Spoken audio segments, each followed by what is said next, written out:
अस्सलाम वालेकुम। 5 मिनट में स्टार्ट करेंगे।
स्टार्ट कर लें क्लास। आज मेरे ख्याल से कोई और सेशन भी है, कुछ लोग उधर होंगे। सर।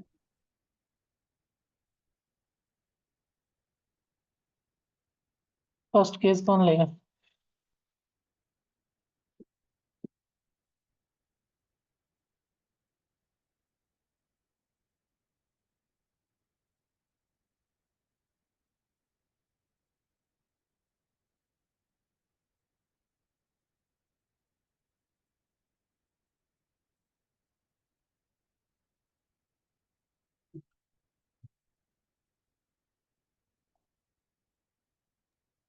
कोई वॉलंटियर करे?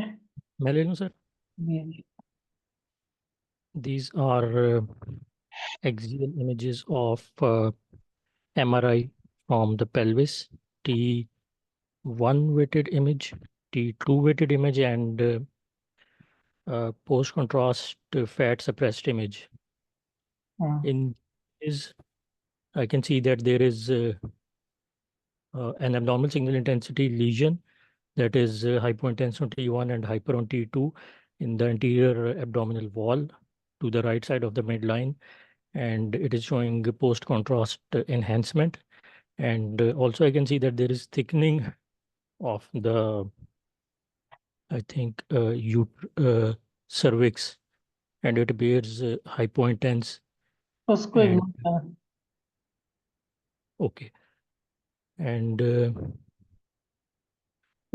for this lesion that is showing cystic and solid components with post contrast enhancement, I would be concerned about the history of the patient and look for any previous history of surgery. This could represent an endometriotic deposit, and I would look for cyclical pelvic pain and look at the uterus for any other associations like there could be adenomyosis and uterine fibroids in this condition. And I would also look at other sites, particularly the uterosacral ligaments, rectouterine pouch, urinary bladder wall, and I would scroll through the images to look for any other lesion in the sigmoid that are the common locations, and do a gynecological referral for further management.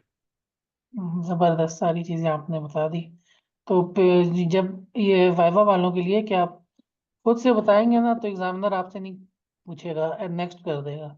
ये सारी चीजें इन्होंने खुद ही बता दी कि history मैंने इनको दी नहीं कि साइक्लिक पेन होता है तो राइट इंग्वाइनल साइड में स्वेलिंग है। तो इसको एंडोमेट्रियल डिपॉजिट था, इस एरिया को क्या कहते हैं फीमेल में? सर राइट, इसको ये जो इसको सर नल ऑफ न्यूक तो नहीं है? हाँ वही है, कैनाल ऑफ न्यूक का इधर हर्निया भी होते हैं और इधर एंडोमेट्रियल डिपॉजिट, इसको कहते हैं कैनाल ऑफ न्यूक, ठीक सर, NUCH। इसको पढ़ लेना, ठीक, ठीक सर। UC केवल के न्यूक। तो ये एंडोमेट्रियल डिपॉजिट जो है इंग्वाइनल हर्निया को मिमिक करता है। फिर आप अल्ट्रासाउंड करेंगे और उसके साथ MRI करेंगे तो उसमें ये सारे फीचर्स एंडोमेट्रियोमा के टिपिकल फीचर्स, और उसके अलावा जो है साइक्लिक पेन जो है ना, उसकी हिस्ट्री बहुत इंपॉर्टेंट है। साइक्लिक पेन जो है वो बड़ा क्लू आपको दे देगी। अगर केस लगा हुआ है, एग्जामिनर खामोश है, तो आप खुद ही करेंगे जिस तरह आपने बताया था कि साइक्लिक पेन की हिस्ट्री से कोरिलेशन करूंगा, अल्ट्रासाउंड करके, अल्ट्रासाउंड की अगर हुई है तो उसकी कोरिलेशन देखूंगा, और गायनिकोलॉजिकल रेफरल कर दूंगा इसको।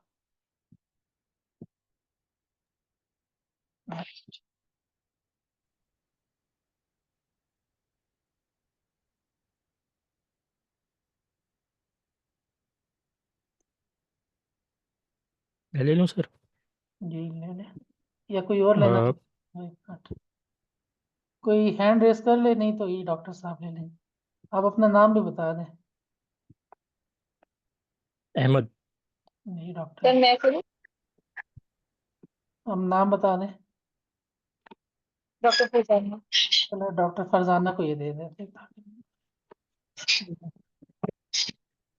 Okay, I am provided with the post-contrast CT scan, coronal and axial images of the at the level of the abdomen.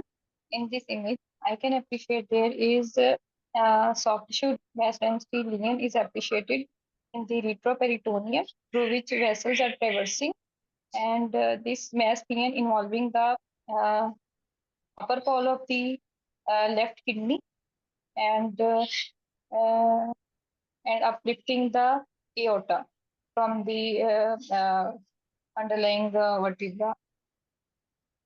I am looking for any other pathology.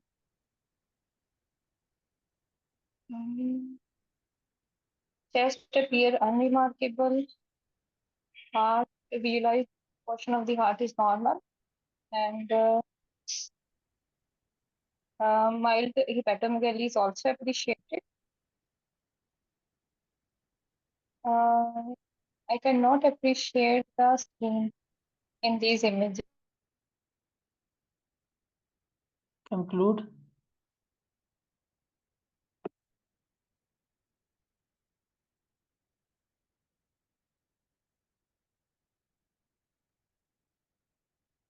In the left iliac fossa, this is also substituted lesion. So on the basis of these findings, my top cost differential would be lymphoma, and having differential with the retroperitoneal fibrosis and any lymphadenopathy.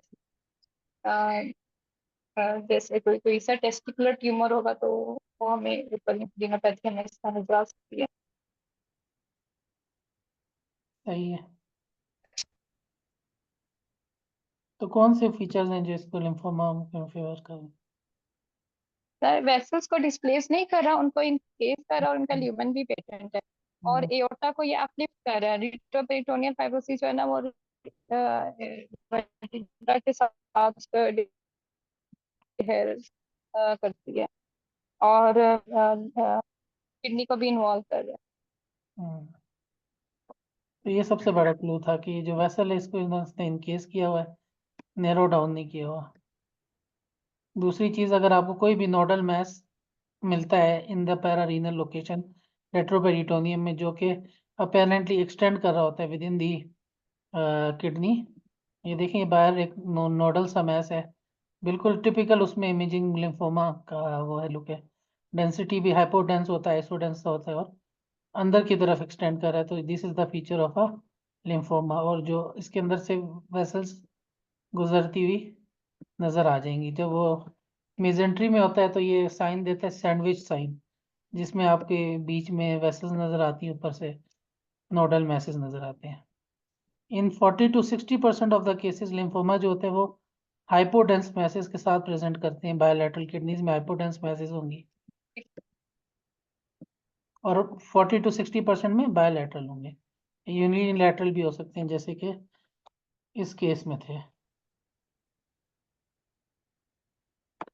और अगर nodal mess extend कर रहा है with in the kidney और इसी तरह की density है, नोडल लुक है, और वेसल्स को इनकेस कर रहा है, this is highly suggestive of the lymphoma.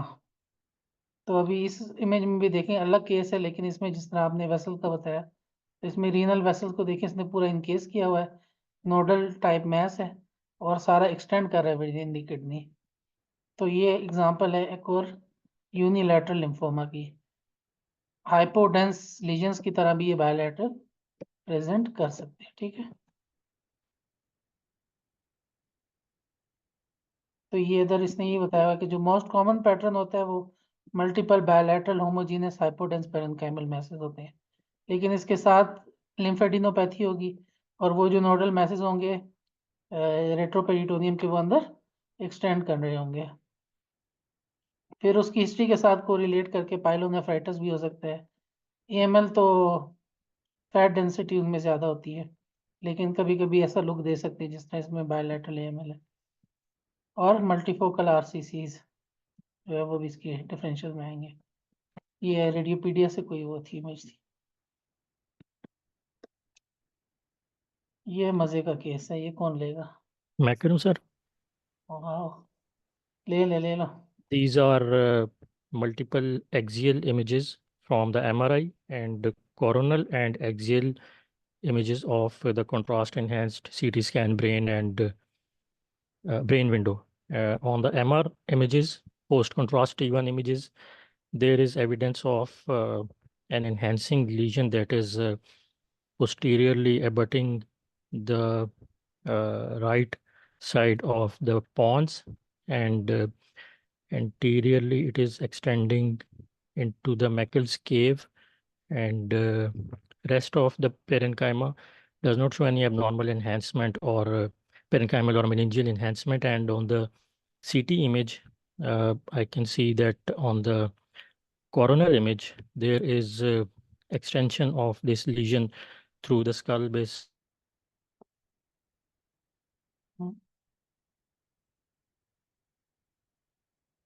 the right, I think the right parotid gland that is appearing hyperdense and possibly with post-contrast enhancement. Although in my routine practice, I would also look at the pre-contrast image. And for these appearances, I would look at history and compare with any previous imaging. My primary differential in this case is facial nerve schwannoma that is also possibly extending to involve the part of the nerve that is traversing through the parotid. And a differential diagnosis would include trigeminal schwannoma or less likely meningioma. ये बड़ा मुश्किल case है और आपने बड़ा अच्छा tackle किया है। तो इसमें ना आपको 10 में से 7 या 6 नंबर मिल जाते। Right, sir. 7 में मैं 7 दे देता, आपने सारा कुछ, लेकिन आपने एक वो कर लिया। आपने इसको प्राइमरी लीजन बना के ना, फाइंडिंग्स आपने सारी सही बनाई, आपने इसको प्राइमरी बनाई और इसको आगे एक्सटेंड किया, लेकिन मामला उल्टा है। This is the primary lesion Sir. And it is extending into the ठीक सर, फोरामेन से ऊपर। फोरामेन से ऊपर जा रहा है, और फिर ये ट्राइजेमिनल के रूट पे जा रहा है, और फिर पीछे सीपी एंगल के अंदर भी एक्सटेंड कर रहा है। फिर ये क्या हो गया? फेशियल। कभी आपने ये टर्म सुनी है, perineural spread of tumour? Sir Adenosystic parotid का carcinoma, प्राइमरी sir. लीजन। हाँ,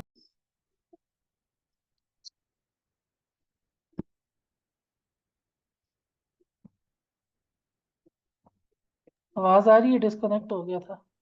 जी सर, आ रही है. यस सर आ रही।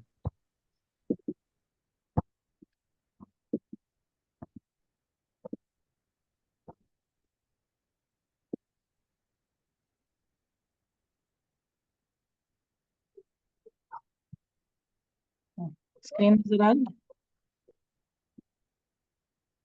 है? यस सर आ रही। म्यूट कर दें, शोर आ रहा है। अच्छा जी, यार ये मैंने म्यूट भी किया, क्यों कर रहे हैं?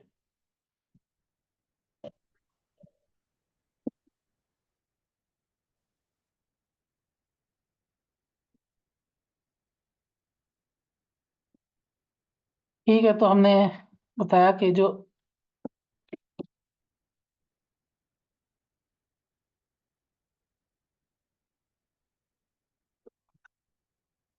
एडिनॉइड सिस्टिक कार्सिनोमा जो होते हैं सलाइवरी ग्लैंड के, वो पेरीन्यूरल स्प्रेड शो करते हैं। ठीक है, तो ये जो आपके पास ये ट्यूमर और ये सारा ट्यूमर जो नजर आ रहा है, देखें इधर ये एनहांसिंग कंपोनेंट है, ये जा रहा है इधर फोरामेन ओवेल और उससे आगे एक्सटेंड कर रहा है इनटू दी ट्राइजेमिनल नर्व के रूट के along। ये एक और केस है, सिमिलर केस है, लेकिन इसमें अच्छा ये वाला केस है, इसमें जो था लिप का कार्सिनोमा था, उसके बाद इन्होंने एमआरआई कराया तो इसमें देखें उसी तरह का स्प्रेड है, जो किसी भी एंगल में भी जा रहा है, ट्राइजेमिनल के रूट के थ्रू भी जा रहा है।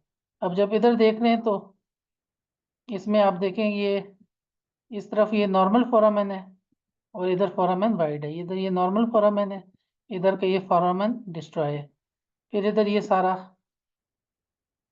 आपको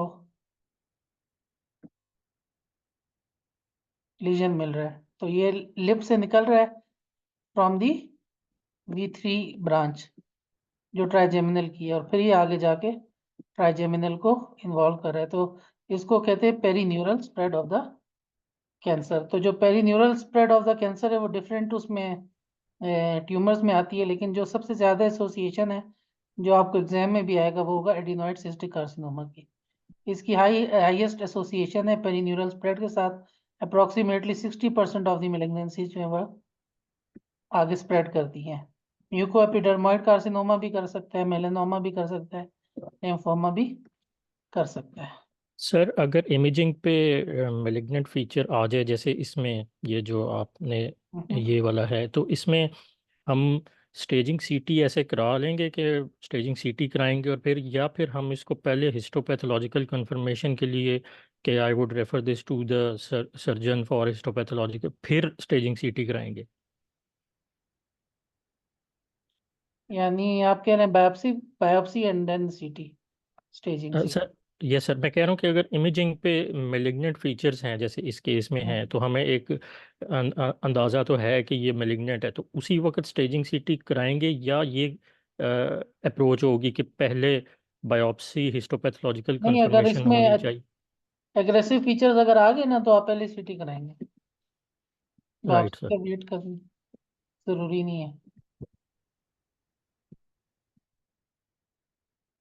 तो डिफरेंट नर्व्स इन्वॉल्व करती हैं, जिस तरह उसमें उसने V3 को इन्वॉल्व किया, मैक्सिलरी नर्व को भी इन्वॉल्व कर सकते हैं, मैंडिबुलर नर्व को भी इन्वॉल्व कर सकते हैं, लेकिन डिपेंड करेगा ट्यूमर की प्राइमरी साइट किधर है। अगर अपर लिप है तो वो मैक्सिलरी नर्व को करता है, लोअर फेस, मैंडिबल, मेस्टिकेटर स्पेस, ये सारे इसको करते हैं। और फिर वो जो नर्व जिस फोरामेन से जा रही है, जैसे मैंडिबुलर नर्व है तो फोरामेन ओवेल, जिस तरह हमारे इस केस में था कैवर्नस साइनस और लेटरल मैंडिबल, इस तरह ये सारी इसकी लोकेशंस हैं। तो ये प्रैक्टिकल रेडियोलॉजी के लिए इंपॉर्टेंट स्लाइड है। अगर आपके पास इस तरह हेड एंड नेक का कोई ट्यूमर आता है ना, तो उसकी जो है स्प्रेड, पेरीन्यूरल स्प्रेड देखना बहुत इंपॉर्टेंट है, स्पेशली एडिनॉइड या म्यूको वाला आपको सलाइवरी ग्लैंड का ट्यूमर आ जाए। बाकी भी उसने बताया कि जो टंग बेस में होता है वो हाइपोग्लॉसल नर्व के साथ करेगा, क्योंकि वही नर्व उसको सप्लाई करती है। नेजोफेरिंक्स या लैक्रिमल ग्लैंड का है तो वो mandible maxillary nerve, median nerve या ग्रेटर सुपरफिशियल पेट्रोसल नर्व इनको इन्वॉल्व करते हैं। तो कभी कभी जैसे पैथोलॉजीज मैंने पिछले अपने उसमें भी बताया था कि मिमिक करती है। अभी आप इसकी लुक को देखें, फर्स्ट लुक को देखें तो ये टिपिकल इसकी जो लुक है वो ट्राइजेमिनल श्वानोमा की तरह है, और इसको रिपोर्ट भी ट्राइजेमिनल श्वानोमा किया था। जो प्राइमरी लीजन है इसको इन्होंने मिस किया था। In reality it was a primary lesion extending into the trigeminal की ब्रांचेस और इनटू द ट्राइजेमिनल नर्व, और फिर पीछे सीपी एंगल में निकल्स के और सीपी एंगल। नेक्स्ट केस चलें आगे, तो इजी है केस। करूँ सर? फोरामेन ओवेल था ये जो जिसको वाइडनिंग कर रही थी। यस। जी आप कर लें, आप अगर कोई और नहीं। These are axial images from the left orbit CT scan, plane and contrast enhanced studies, in which on the plane study I can see that there is a soft tissue density lesion adjacent to the optic nerve, and it is also extending in the region of the orbital apex, and I cannot see any fat stranding or abnormality of the extraocular muscles. The globe and the lens appear normal. No abnormality of the preseptal soft tissues or lacrimal gland is seen. And on the post contrast image that is with performed with Valsalva maneuver, it shows increase in size, and also it is showing avid contrast enhancement. Uh, in my routine practice, I would also look at bone window images for evaluation of bones. My primary differential in this case is vascular abnormality like orbital varix, and I would discuss the findings with the referring clinician with a view to or ophthalmological referral for further management.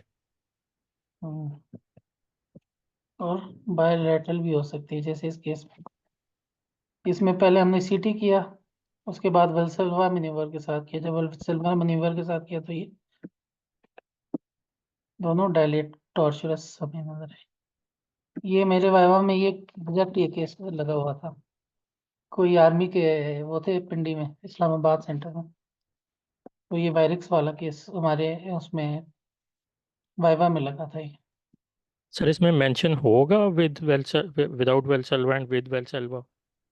वो mention उसमें नहीं था mention, लेकिन आपने खुद ही थोड़ा सा देख के गैस आउट करना है। डिफरेंशियल्स आप लोग देंगे ना तो फिर वो एग्जामिनर खुद आपको गाइड करके बता देगा।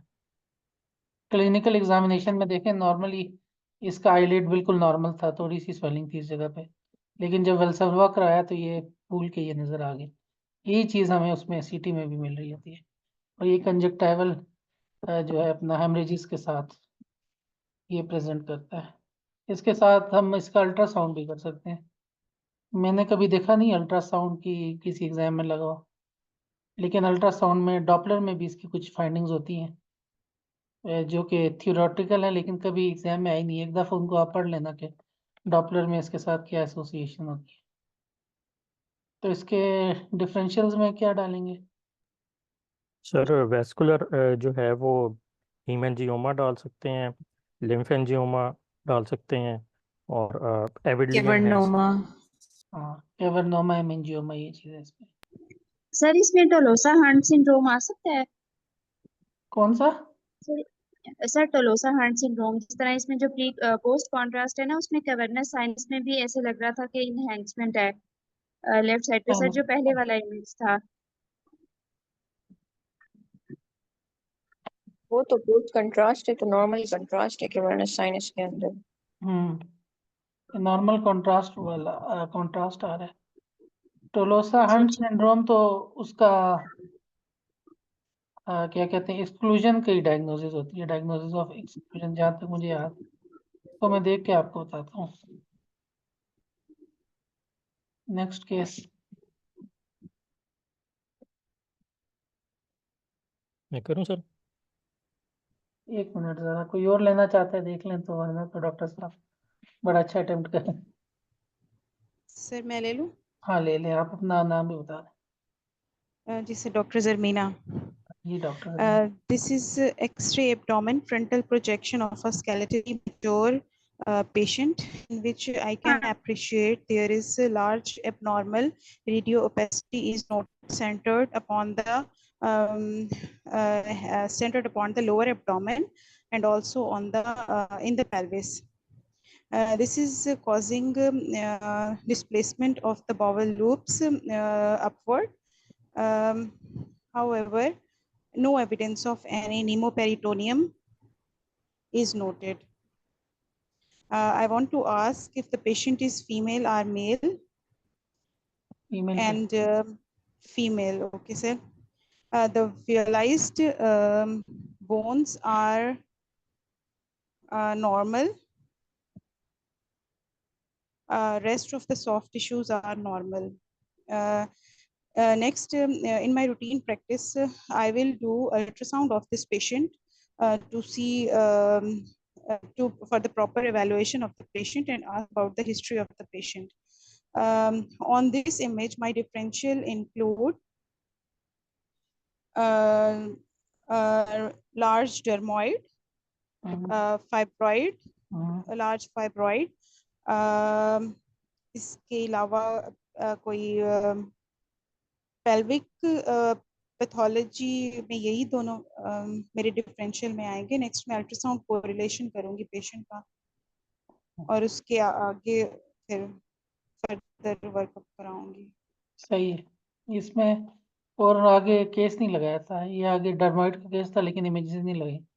यही देखना कि आपने ये मैस पिक करने ऑन द एब्डोमिनल एक्सरे कि कोई ये मैस नजर आ रहा है. तो आपने सारा सही बताया. ये सारा मैस इफेक्ट आपको नजर आ बस रहा वो है मैंने एक अपेरेंटली. चीज मैंने कोई मिस की है सर. कैल्सिफिकेशन मुझे बोलनी चाहिए थी, वैसे इसमें नजर नहीं आ रही, नहीं है, लेकिन फिर बोलना चाहिए. उसमें नहीं थी कैल्सिफिकेशन. ये सॉलिड किस्म का मैस था जो आगे बायोप्सी में फिर ये डर्माइड निकला. तो इसकी जो इमेजिंग फीचर्स थी ना वो आगे एमआरआई मैंने लगाया नहीं, वो बहुत एटिपिकल किस्म की थी. तो फिर वो मैंने लगाया, मैंने कहा फिर उसमें आप कंफ्यूज हो जाएंगे. तो खाली ये सर दिखाना मैस चाहिए था कि मैस इफेक्ट एक्सरे आपको. हाँ एक्सरे पे कंफर्म हो रहा है मैस, तो अब हम सीटी नहीं करेंगे फिर, या फिर अल्ट्रासाउंड के बाद भी तो हमें सीटी फॉर कैरेक्टराइजेशन करना पड़ेगा, या हम पहले अल्ट्रासाउंड करेंगे? अल्ट्रासाउंड पहले अल्ट्रासाउंड से जाएंगे ना. दूसरा एक चीज होती है आपने अप्रोच ऑफ द एग्जामिनर भी देखनी है. जब आप ये आगे वाइवा में बताऊंगा, ये टोक्स की चीजें राइट सर. है ना. पता नहीं आपने पिछले कभी मेरा लेक्चर लिया है कि नहीं लिया. तो पिछली दफा मैंने यही गाइड किया था. जो वाइवा के लिए फिर एक अलग टिप्स होती हैं कि आपने एग्जामिनर को पढ़ना होता है कि एग्जामिनर कौन सी अप्रोच पे जा रहा है तो बेहतर तो ये है कि आप सीटी एमआरआई की तरफ जाएं, तो उसमें सारी चीज़ें क्लियर हो जाएंगी. लेकिन जो हमारे एग्जामिनर जैसे ब्रिगेडियर सलीम या कुछ एग्जामिनर्स हैं हमारे पाकिस्तान के, वो कहते हैं कि आप कम से कम में डायग्नोज करो. इवन वो कहते हैं कि सारी डायग्नोसिस ही हमें एक्सरे पे दे दो. जैसे एक पॉट्स डिजीज का था या कोई स्पाइन में ऑस्टियोमाइलाइटिस था, तो वो कह रहा था कि सीबीसी और ये चीज़ें बोलो रादर देन के गोइंग फॉर एमआरआई, कि मैं सीबीसी से कोरिलेट करूंगी. सीबीसी सीआरपी ज़्यादा है, साथ वो इरोजन्स हैं और वो स्पाइन में चेंजेस हैं, तो बस इसको डायरेक्ट दे दिया. ये ब्रिगेडियर सलीम की अप्रोच. तो वो आप जब वाइवा दे रहे होते हैं ना, एक दो फिल्मों में आपको पता चल जाता है एग्जामिनर किस किस्म का है. तो ये उसकी बातें मैं आप लोगों को वाइवा के लिए रखी है. टॉक्स में तो आपने सारी चीज़ें लिखनी है. वो भी लिखें टॉक्स में, तो जितनी चीज़ें लिखें क्योंकि किसी में भी आपको मार्क्स दे सकते हैं. तो अल्ट्रासाउंड भी लिख लें और वो भी लिख लें. लेकिन जो सेफ अप्रोच होगी वो ये होगी कि अल्ट्रासाउंड करके देखें. फाइब्राइड भी हो सकता है ना, बड़ा सा फाइब्राइड है, तो फिर उसके बाद आप सीटी या एमआर पर जाएं. तो you have to read the examiner. वो सारी चीज़ें मैं आप लोगों के साथ आगे शेयर करूंगा. नेक्स्ट केस, ये टॉक्स के लगे हुए केसेस हैं ज़्यादातर, तो इसी तरह के आपके पास केसेस आएंगे.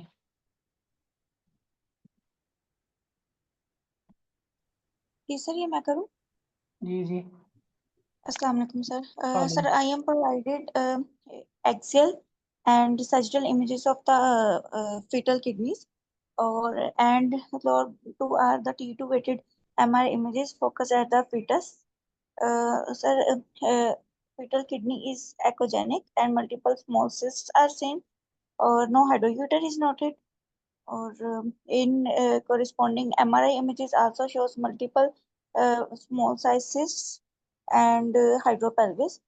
So it is most likely multicystic, okay, it is most likely autosomal recessive kidney. Level देखें, आपको कौन सा लेवल दिखा रहे हैं, ये क्या चीज़ है? सर ये तो हार्ट है, तो हार्ट के साथ क्या होगा इधर? लंग्स पे। हम्म, तो लंग्स में सिस्ट हो तो क्या होता है?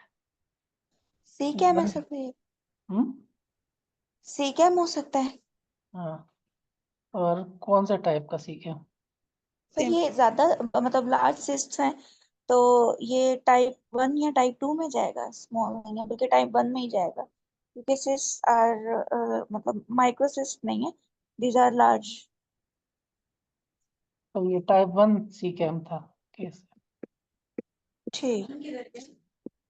तो ये ना इसकी सी कैम बहुत ज़्यादा अल्ट्रासाउंड पे सिर्फ आपको अल्ट्रासाउंड की इमेज लगा के दिखा देंगे। ये जो ऑब्स के हैं ना कुछ केसेस, वो मैं लगाऊंगा, वो आपके उसमें वाइवा में ज़्यादातर, बल्कि इसमें भी आते हैं। तो उसमें स्मॉल पार्ट्स की ये दे देते हैं, इसमें क्या कहते हैं, सी कैम दिखा देते हैं चेस्ट में। ये इसके अलावा बाकी मैंने आपको दिखाया था ना उस दिन, वो पोस्टीरियर यूरेथ्रल वाल्व वो दिखा देते हैं। उसके अलावा डेंडी वॉल्कर और वो अपना वेन ऑफ गैलन ट्रांसफॉर्मेशन, ये सारी चीज़ें आप लोगों को ना अल्ट्रासाउंड पे आनी चाहिए, ये बहुत ज़्यादा। ये आपके वाइवा का भी एक्सप्रेशन होता है और ये आपके इसमें भी लाजमी एक अल्ट्रासाउंड आता है, टेस्टिकुलर अल्ट्रासाउंड आता है। टेस्टिकुलर की जितनी भी बड़ी पैथोलॉजीज है ना, ये स्पेशली जो कॉमन चीज़ें हैं, ये अपने ये एपिडिडमा ऑर्काइटस, आल्दो बड़ा सिंपल केस होता है। उसके अलावा टेस्टिकुलर टॉर्जन हो गया। इसके अलावा जो ट्यूमर्स हैं, सेमिनोमास वगैरह, ये सारे इम्पोर्टेंट है। तो ये टेस्टिकुलर भी आपको एक आ जाता है। तो ये अल्ट्रासाउंड के, बल्कि एक दिन सिर्फ अल्ट्रासाउंड लगाऊंगा और 25-30 लगाऊंगा, जितने आते हैं ना सारे कवर करेंगे एक दिन क्लास में। एक्सक्यूज मी सर, इसमें सीक्वेस्ट्रेशन दे सकते हैं डीडी में? डीडी में तो दे सकते हैं, लेकिन ये क्लियर कट सिस्टम है, तो फिर इसमें कुछ आगे फर्दर वो देने की मेरे ख्याल से डिफरेंशियल में आएगा, लेकिन प्राइमरी ये तो सी कैम। सर इसमें पॉलीहाइड्रोमनियोस भी चल रहा है, उससे भी पता चल रहा है कि ये किडनी का एब्नॉर्मेलिटी नहीं है, ये लंग की एब्नॉर्मेलिटी है। हाँ, वेरी गुड पिक, शाबाश। पॉलीहाइड्रोमनियास भी है, तो ये चीज़ें इसके नंबर होते हैं। अभी ये वाली इमेज दिखा दी ना, तो इसमें आप पॉलीहाइड्रोमनियास मिस करेंगे तो आपके एक या हो सकता है 1 या 2 नंबर रखे हो या 1.5 नंबर रखा हो। तो ये फाइंडिंग्स आपने सारी पिक करनी होती है, हर फाइंडिंग के उन्होंने नंबर रखे होते हैं। तो टॉक्स में ना आपने हर चीज़ को इसमें मेंशन करना। चलें जी, ये प्रायर टॉक्स में आया था, ये कौन उठाएगा? सर मैं ले लूं? जी जी। This is X-ray bilateral hip joint frontal projection of a skeletally mature patient, in which I can appreciate the realized vertebral bodies are normal, bilateral iliac bones are normal. There is mild sclerosis is seen involving the bilateral SI joints. उसको ignore कर। Okay, sir. Bilateral, right side of the femoral head shows increase sclerosis with mild reduction in the joint space, and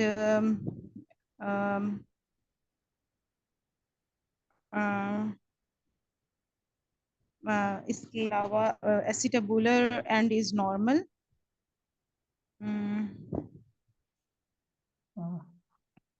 There is flattening तो नहीं है वैसे femoral head की, थोड़ी सी patchy sclerosis है bilateral femoral heads की, ignore.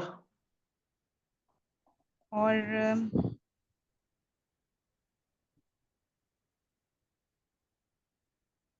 और sir एक लिटिक लियन आ रहा है फेमोरल हेड में सब ठीक है, आर्टिकुलर लोकेशन में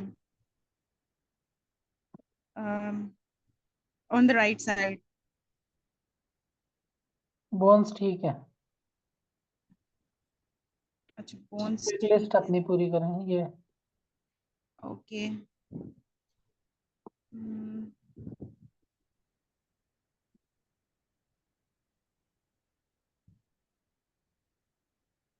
So there is air lucency projecting over the symphysis pubis. Ignore. बाकी थोड़े से मुझे कैल्सिफिक डेंसिटीज लग रही हैं इधर इन द पेल्विस, कैसे का राइट हेमी पेल्विस में। यही इस पैथोलॉजी, क्या पे? यही अबनॉर्मल। तो ये क्या होगा? और,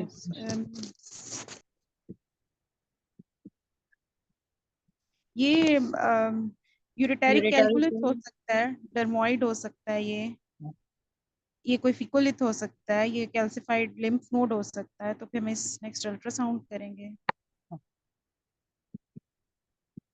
अल्ट्रासाउंड तो नहीं था मेरे पास, ये दिखाते थे।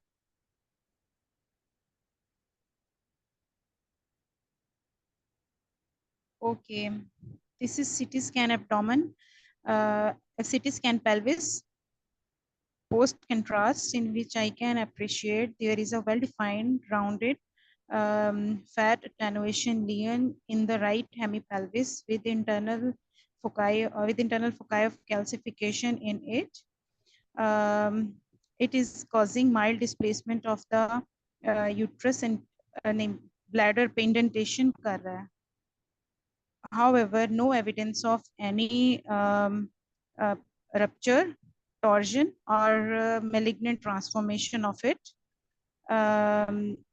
This is involving the right adnexal dermoid. So next, I will refer the patient for the surgical management.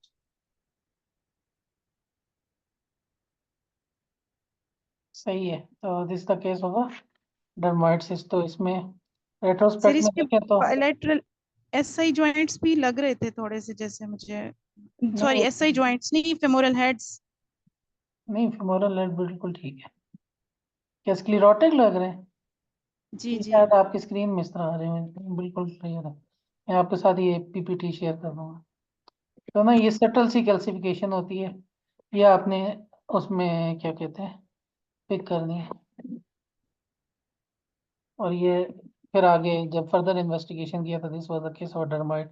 डर्माइट की अलग लुक्स होती हैं, अल्ट्रासाउंड में कोई 4-5 तरीके से आ सकता है। तो वो भी मैं एक दिन अल्ट्रासाउंड के लिए है, बल्कि कल या परसों करते हैं कि सिर्फ अल्ट्रासाउंड शेयर करूँगा, क्योंकि वो जिन्होंने देखे नहीं होते उनके लिए बड़े मुश्किल होते हैं। तो डर्माइट की काफ़ी लुक्स होती हैं। ये क्लासिक सिटी की इमेज है कि फैट डेंसिटी भी है, सॉफ्ट टिश्यू भी है, और ये वो भी है, साथ कैल्सिफिकेशन भी है। ये फिर इजी हो जाता है।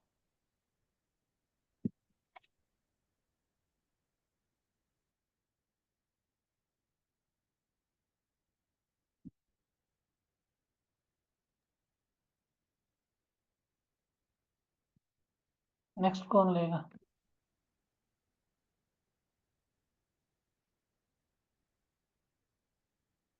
मैं ले लूँ सर? जी जी। These are axial sections of MRI brain FLAIR images in which there are abnormal signal intensities involving bilateral cerebral hemispheres, and these are predominantly epicentered on the subcortical white matter, and also on the next image I can see these are involving deep white matter and also splenium of corpus callosum, and in the left side in the parietal lobe there is involvement of the subcortical white matter, and also there are hyperintensities involving bilateral caudate nuclei and left lentiform nucleus. For these appearances, I would, in my routine practice, look at other sequences of particularly T2 and diffusion weighted images. And on the basis of these findings, I would consider the differentials of if the patient has a relapsing remitting course, I would consider demyelination.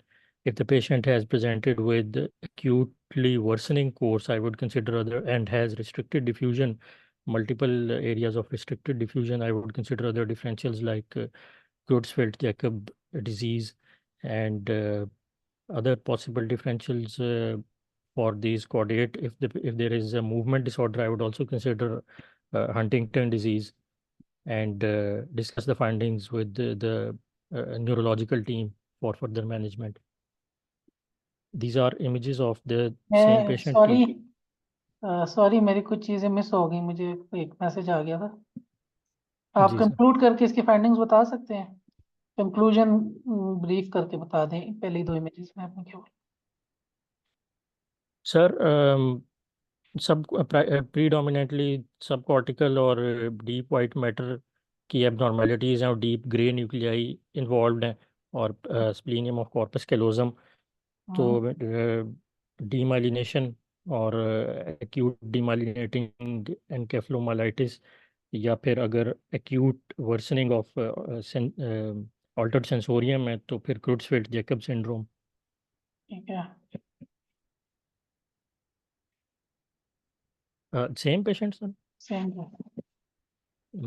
These are axial sections T2 weighted and flare image of the same patient in which hyperintensities are seen in the regions of the basal ganglia and bilateral thalami, and also on the flare image hyperintensity is seen in the central pons and temporal. I'm not sure about the temporal lobe. There is no definite hyperintensity, and based upon these findings, my differentials would include those involving deep gray nuclei like metabolic encephalopathy, as in carbon monoxide poisoning or methanol poisoning, or it could be if there is history of a movement disorder, it could be Huntington disease, or as there is in the signal in the pons, it could be if there is a history of any acute deterioration and history of alcoholism with the rapid correction of hyponatremia. It could be osmotic demyelination syndrome. And I would discuss the findings with the referring clinician and advise neurological referral. सही। Viva के लिहाज से ना आपके ये film भी पास है, although आपने फाइंडिंग मिस की है, लेकिन वो अप्रोच देखते हैं। आपकी अप्रोच बहुत अच्छी है और उससे ये पता चलता है कि ये सेफ रेडियोलॉजिस्ट है। लेकिन एक फाइंडिंग, एक तो एक हिस्ट्री मैंने नहीं बताई थी इसलिए मुश्किल हो गया, दूसरा एक फाइंडिंग आपने फर्स्ट में मिस की जिसकी वजह से आप डिट्रैक्ट हो गए, और फाइंडिंग बड़ी जरूरी है। कभी कभी एग्जामिनर नहीं भी देता ना हिस्ट्री, तो ये बड़ा मुसीबत। अब इसमें देखें आपको ये क्या, सर सबरेक्नॉइड हेमरेज। यस, सबसे पहली चीज जो आपने इस इमेज में पिक करनी थी ना, वो सबरेक्नॉइड हेमरेजेस पिक करने थे। देखें ये फ्लेयर में आपको इधर हाइपर इंटेंसिटीज नजर नहीं आनी चाहिए सबरेक्नॉइड स्पेसेस में। जब आपने सबरेक्नॉइड स्पेसेस में हेमरेज पिक कर लिया, अभी आप इसको क्या बनाएंगे? सर इसको मैं सबरेक्नॉइड हेमरेज है और इसको मैं फर्दर MRA करूँगा, अर्जेंट रेफरल टू द, लेकिन amyloid axonal injury। हाँ, सर इसमें एयर फोकाई भी आ रहे हैं जी सर, एयर फोकाई भी आ रही है जो सारे हाइपो इंटेंस एरियाज आ रहे हैं। ये हेमरेजेस हैं इसमें, DWI में जो आपको ये नजर आता है। ये GRE सीक्वेंस है। हाँ सॉरी, GRE DWI, ये और ये और फिर इसको इसमें सर देखें हम T2 से कैसे ब्रेन करेंगे? ये ब्रेन T2 स्टेम में,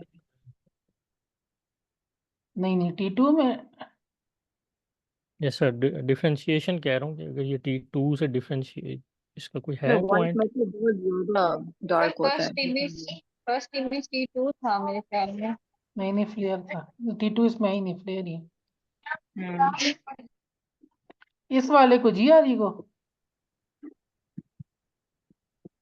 यस सर, GRE और T2 को कैसे डिफरेंशिएट करेंगे? Yes sir. कोई टेक्निकल वो है? हमने तो रिपोर्ट कर करके हमारी उसमें ना बहुत ज्यादा हाइपर आता है, जैसे T2, जैसे वेंट्रिकुलर में वेंट्रिकल्स जो white matter है वो बहुत ज्यादा dark आता है, इसमें जो है relatively grayish है। जो T2 होता है ना वो फ्लेयर की तरह ही होता है, लेकिन उसमें सिर्फ फ्लूइड होता है, Fluid suppress वो होता होता है है, फ्लूइड clear। सप्रेस होता है। लेकिन आप इसको देखें, ये ज्यादा वाइटिश किस्म का आ रहा है। आप GRE और SWI सीक्वेंसेस देखें ना जाके, मल्टीपल रेडियोपीडिया में कैसे देखें, अपनी आई ट्यून करें। जी सर। जब आई सर ट्यून होती है ना तो वो ट्रिक्स भी आपको देखने की जरूरत नहीं होती है, आपका ब्रेन खुद ही पिक कर लेता है। अभी चूंकि मैं फर्स्ट ईयर से MRI कर रहा हूँ तो मैंने कोई अपने जहन में पॉइंट ही नहीं बनाया कि GRE कैसा होगा, वो कैसा होगा, वो देखते ही मुझे पता चल जाए सबकॉन्शियसली। तो मेरे जहन में वो पॉइंट नहीं है कि मैं, अब मुझे पता है दिस इज GRE, लेकिन मुझे ये नहीं पता कि मेरा दिमाग क्यों कह रहा है, क्योंकि I have reported like 10,000 case मैंने MRI की रिपोर्ट की अपनी रेजिडेंसी में। तो तो इसके GRE टिपिकल इसी डिफरेंशियल तरह हम होता है, ठीक है? डिजिटल एमाइलॉइड एंजियोपैथी डाल सकते हैं, इसलिए कि उसमें भी तो सब रेटिनॉइड हेमरेजेस और ये ब्लूमिंग होती है, सब माइक्रो एमाइलॉइड हेमरेजेस की हेमरेज वजह क्यों से। होगा?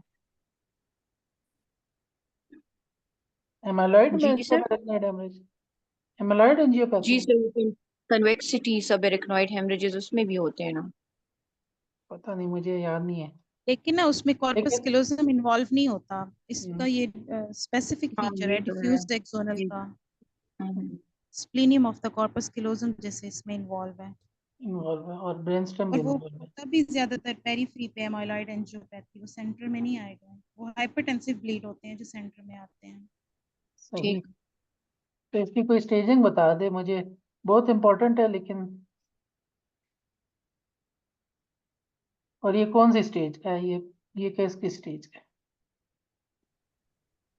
Staging of the corpus, staging of diffuse axonal injury.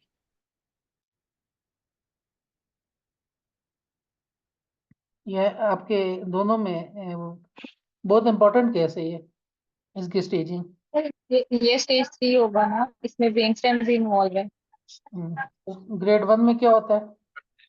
बस ग्रेड सिर्फ 2 ग्रे व्हाइट मैटर जंक्शन पे वो हमें नजर आएंगे, और ब्लीड स्पॉट नजर आएगी सिर्फ ग्रे व्हाइट मैटर जंक्शन पे। और ग्रे 2 में कॉर्पस क्लोजम इन्वॉल्व होगा, प्रीनियम और कॉर्पस क्लोजम में सिग्नल आएंगे। और स्टेज 3 में ब्रेन स्टेम भी इन्वॉल्व होगा। सबको समझ आ गई ग्रेडिंग की? जो ग्रेड 3 होता है उसमें ब्रेन स्टेम भी इन्वॉल्व होता है, जो ग्रेड 2 होता है उसमें कॉर्पस क्लोजम मेनली इन्वॉल्व होता है, और उसके अलावा जो बाकी ये जो आ रहे हैं सिग्नल्स आ रहे हैं वो ग्रेड 1 में होते हैं। ये एक्सक्यूज मी सर, ये इसका जो है टेम्पोरल लोब्स जो होते हैं वो ठीक लग रहे हैं, इसमें थिकनिंग नहीं आ रही कोर्टिकल? ठीक है, ठीक है, ठीक है, वो सेक्शन इस तरह का। फिर रेडियोपीडिया पे लिखा हुआ है कि ग्रेड 1 में सिर्फ माइक्रोस्कोपिक एविडेंस होता है एक्सोनल उसमें डैमेज। नजर नहीं आते, इसमें तो ऐसे लिखा हुआ है MRI में माइक्रोस्कोपिक नहीं नजर आते ग्रेड 1। लिखा हुआ नहीं है। सर लेकिन ग्रेड 1 गेट में 2 में न्यू गेट 3 में तो ग्रेडिंग आपने बताई है वही लिखी हुई थी कि ग्रे व्हाइट मैटर जंक्शन पे होते हैं, फिर कॉर्पस क्लोजम और फिर ब्रेन स्टेम। मुझे जैसा ये कि यार याद है। नोट्स है सर उसमें ये आप वाली लिखी हुई है। हाँ, ये मैंने ये याद किया है, ये पुराना, यानी मेरा नॉलेज पुराना है, 2022 केस मैंने लगाया था, लेकिन ये मैंने कहीं पढ़ा नहीं है। लेकिन ये कॉर्पस क्लोजम ना क्लासिक ही आपके पास आएगा, ट्रॉमा के साथ पेशेंट होगा। कभी कभी CT में भी दिखा देते हैं कि छोटे छोटे वो होते हैं, तो CT में भी डिफ्यूज एक्सोनल इंजरी को देख लें। चलें, ये तो आसान है, लेकिन ये भी टोक्स का केस है, ये लगता है टोक्स में। सर सर मैं ले लूं? अटेंड करूं? पर मैं कर लूं? आप लोग हैंड रेज करेंगे तो मैं आपको वो करूंगा ना। 4-5 आवाजें आती है, मुझे नहीं पता कौन बोल। 2 केसेस रह गए, कोई हैंड रेज कर ले तो मैं रैंडमली किसी का नाम ले।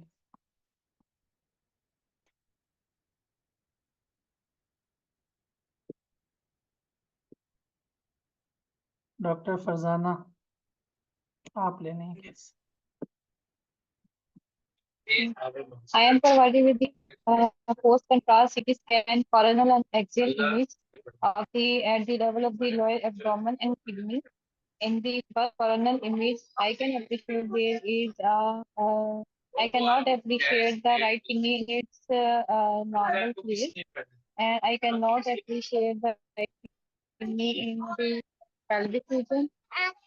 I can only appreciate the right kidney. Back It is kindly mute कर लें, किसी ने अनम्यूट किया हुआ है, वो आवाजें आ रही। sorry, sir. जी बताएं। I can only appreciate the right kidney. It is of normal size and normal appearance. In the lower image, I can appreciate there are cystic areas are appreciated in the region of the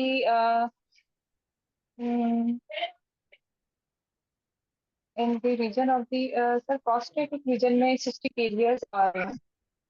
Multiple cystic areas आ रहे हैं. Surrounding enhancement आ रही है. Sir, it's lateral not visualization of the kidney. It could be surgically absent, or it could be congenitally absent. Sir, congenitally अगर absent और साथ में cystic areas आते हैं, इसमें Zinner syndrome ऐसे होता है. सही है। और जिनर सिंड्रोम में क्या क्या 3 साइंस होते हैं, 3 फाइंडिंग्स होती हैं? सर दो मुझे याद है, एक एक्सलेटिव किडनी एब्सेंट होगी और एक सिस्ट होगी इसमें. इमेजिंग में यही होते हैं, साथ इजैकुलेटरी डक्ट ऑब्स्ट्रक्शन भी होता है। हाँ जी सर, वो मुझे ये 3 इसके वो होते हैं। साथ एसोसिएटेड इसकी जो टेस्टिस होती हैं वो भी स्मॉल होती हैं। जी सर। और ये प्रोस्टेट इधर सिस्ट जो है, इनमें सेमिनल वेसिकल सिस्ट के साथ और कौन सी डिफरेंशियल में आएगी? सर सेमिनल वेसिकल, अगर सिर्फ सेमिनल वेसिकल सिस्ट हो तो हम इस रीजन में एब्सेस भी बना सकते हैं, इन्फेक्शन भी बना सकते हैं. और सर आप कंजेनिटली पूछ रहे हैं? कंजेनिटल इसी जगह पे आपको सिस्ट मेल्स में और कौन कौन सी मिलती है या नियर बाय जो डिफरेंशियल में डाल सकते हैं सिस्ट? जी सर, ग्लैंड्स की होती हैं सिस्ट, मुझे इस टाइम उनके नाम याद नहीं आ रहे. मुलेरियन प्रोस्टेट में 2 होती है ना, utricle cyst. Utricle cyst. Prostatic utricle cyst और मुलेरियन डक्ट सिस्ट, ये 2 सिस्टें जो होती हैं यहाँ कॉमन होती हैं, ठीक है। और फीमेल में इसका काउंटर पार्ट जो होता है उसको क्या कहते हैं? सर फीमेल में ओवीरा एब्सेंट होती है, साथ में ओवीरा ओवीरा सिंड्रोम होता है. क्या syndrome? ओवीरा obstructed hemi vagina, it's lateral absent of the kidney. हाँ, तो उसकी इमेज मैंने नहीं डाली, वो भी आप लोग देख लेना, वो भी एग्जाम केस है, वाइवा में भी वो आता है, टोक्स में ये 2 बहुत इंपॉर्टेंट केस है, बहुत दफा है। तो ये 2 सर केस वो जो हर्लन वर्नर वॉन रिलीज सिंड्रोम है वो होता है उसमें हाँ वो होता है, फीमेल. फीमेल में होता है। वो फिर आगे किसी उसमें सेशन में बता दो। चलें जी, ये पेशेंट है एब्डोमिनल वॉल स्वेलिंग के साथ आए, इसका बचपन में कोई ऑपरेट भी हुआ था लेकिन उनके पास कोई रिकॉर्ड नहीं है।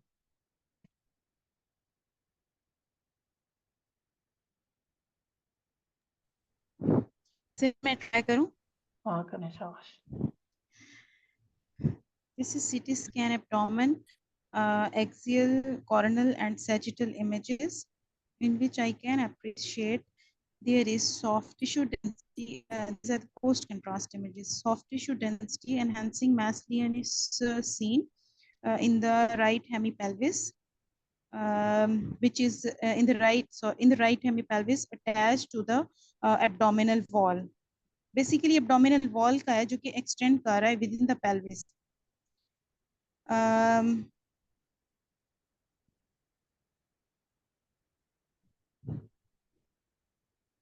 Rest of the abdominal viscera, bowel loops are normal.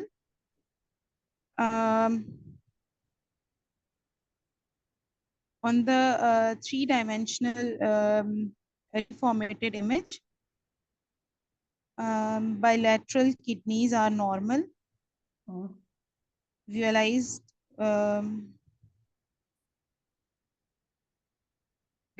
bones, bilateral iliac bones के अंदर lateral glands लग रही हैं.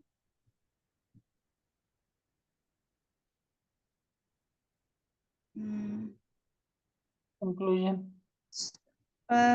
This can be the adenocarcinoma or this can be the, अच्छा ये वो भी हो सकता है कोई क्रिप्टोकॉर्डिज्म हो पेशेंट को और उसके बाद यहाँ पे इंग्वाइनल कैनाल के पास सेमिनोमा डेवलप हो गया हो.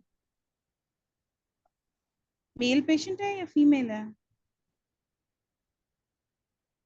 तो मुझे भी याद नहीं.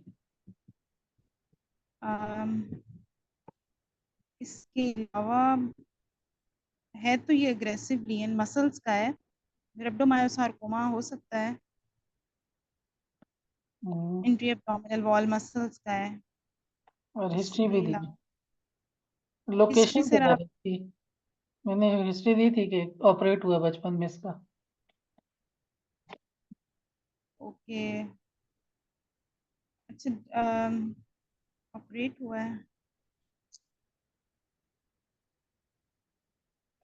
हीमाटोमा तो नहीं है. एनहांसिंग मैस है. डिस्मॉइड ट्यूमर हो सकता है. इसको वो हो सकता है पोलिप्स हो गार्डनर्स जिसमें होती हैं उसमें. This was a case of a desmoid tumour. Abdominal wall में अगर आपके पास इस तरह का मैस है ना तो इसको आपने डेस्मॉइड देना है. डेस्मॉइड एब्डोमिनल वॉल मैस के साथ और मेसेंटेरिक मैस के साथ आता है. इसकी एटीन्यूएशन देखें तो सिमिलर है टू द मसल. तो डेस्मॉइड की ये कैरेक्टरिस्टिक होती है. इसका जो मसल के साथ जो उसका इनहेंसमेंट और वो होती है ना वो मसल के साथ इसकी डेंसिटी जो है वो मैच करती है. फिर मैंने हिस्ट्री दी थी इसकी सर्जरी की. तो इसकी फैप की हिस्ट्री थी फेमिलियल पॉलीपोसिस की जिसकी वजह से इसकी इन्होंने कोलेक्टमी या कोई सर्जरी वगैरह की थी. तो कभी कभी ये नहीं बताते कोलेक्टमी के आपका वो इमेजिंग में ना वो दिखा रहे होते हैं कोलोस्टमी वो जो बना होता है और सर्जरी के क्लिप्स लगे होंगे. तो उधर से आपने खुद ही पिक करना होता है. ये केस मेरे वाइवा में लगा था लेकिन शिफा में इंटरनल वाइवा था. तो उसमें वो सर्जरी के कोलेक्टमी के चेंजेस थी और साथ इस तरह एब्डोमिनल वॉल का लीजन था. तो मैंने कहा कि ये गार्डनर सिंड्रोम के साथ एसोसिएटेड हो सकता है. तो गार्डनर सिंड्रोम का जो फार्मूला होता है वो क्या होता है? DOPE. हाँ ये उसमें कोरी अक्रे एक कोर में लिखा है. तो डी से डेस्मॉइड हो गया. ओ से मल्टीपल ऑस्टियोमास. पी से ये पॉलिप्स फैप जो होता है फेमिलियल एडिनोमेटस पॉलीपोसिस. और ई से एपिडर्मोइड एपिडर्मोइड. लास्ट क्यों लगाया हुआ है आपने? क्या चीज?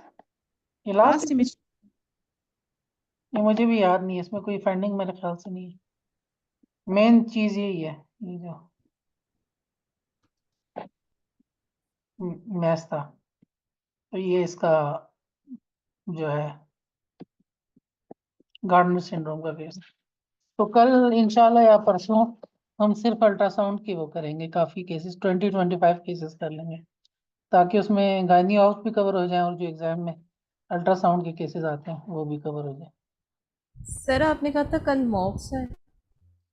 मॉक्स आगे परसों कर लेते हैं. कल अल्ट्रासाउंड के करते हैं परसों मॉक्स करें.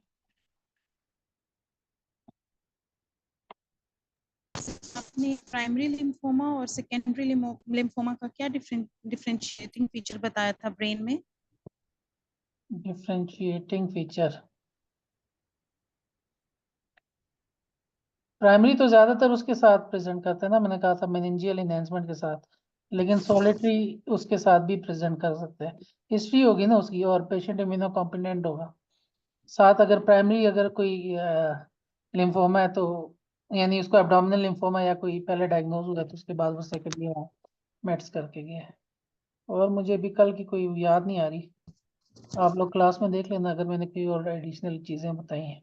मेनिंजियल कार्सिनोमेटोसिस तो आपने सेकेंडरी में की थी और प्राइमरी में मैश कहा था. सेकेंडरी में हाँ मैंने शायद अभी गलत बोल दिया. सेकेंडरी में मेनिंजियल होता है और जी जो सर प्राइमरी मास के साथ सेकेंडरी जो होता है वो हाँ रियली प्रेजेंट करता है, जिस तरह वो जी प्रेजेंट, हाँ साथ वो हिस्ट्री भी होगी ना, और immune status of the patient. जो प्राइमरी होते हैं उनका इम्यून स्टेटस खराब होता है, दूसरा HIV के साथ ज़्यादा एसोसिएटेड, दूसरा पेरी वेंट्रिकुलर मैसेज होती हैं, इस तरह कॉर्पस क्लोजम को क्रॉस करके वो जो बटरफ्लाई साइन है वो देती हैं, और एक और भी उसकी अपेयरेंस होती है, चले वो भी मैं कल लगा दूंगा या ग्रुप में लगा दूंगा। लिम्फोमा की CNS में प्राइमरी लिम्फोमा की इमेजेस वो मैं इसमें लगाता हूँ। तो बाकी केसेस इंशाल्लाह कल वो अल्ट्रासाउंड के देखेंगे परसों, फिर आपका दोबारा एक मॉक्स ले लें।